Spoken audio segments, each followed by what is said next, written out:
Hey guys, it's Ryan Lavarnway, pairing up with Pro Baseball Insider to give you a little bit of inside information on how I worked on my receiving this year. During my second call-up to the Cleveland Indians this year, my catching coach, Sandy Alomar Jr., who's an absolute legend, he was teaching me about what other catchers in the major leagues were doing this year that was making them successful.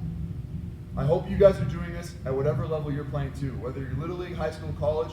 I hope you're watching the other players that you're playing against and playing with and seeing what they do well and what you can add to your game.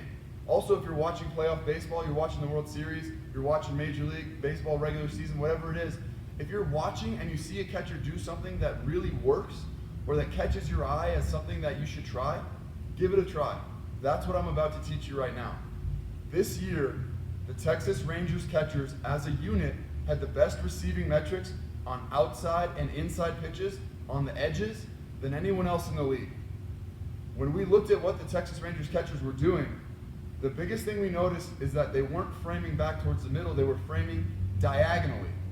Now this is something, again, I hadn't ever really considered before, but if there's a pitch that's just off the outside corner but towards the lower part of the strike zone, instead of bringing it just straight back, what they were doing is bringing it back and up towards the middle at a diagonal.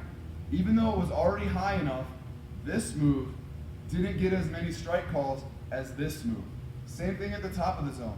If there was something that was borderline at the top but off the plate, they would frame it back and down diagonally towards the middle, and they were getting more strike calls than anyone else. So like I said, if it's working for them, maybe it will work for me too. I started adding it to my game and immediately started getting more strikes. And guys, this is the why behind the what. Why do we do things? We're trying to get more strikes for our pitchers. We're trying to get more strikes called because if that batter never gets to first base because they struck out or because they had to hit for 2 strikes, you don't have to throw them out at second. You don't have to block the ball. Stealing strikes is so important because you get those outs before they ever even reach base and have a chance. That's why stealing strikes is so important. I'll show you a couple examples here. Pitches on the outside corner, if you just bring it straight across like that, you're not going to get as many strike calls as if you bring it diagonal. What do you think as you're watching this at home? I'll try it again. We go straight across. Bottom of the strike zone, maybe.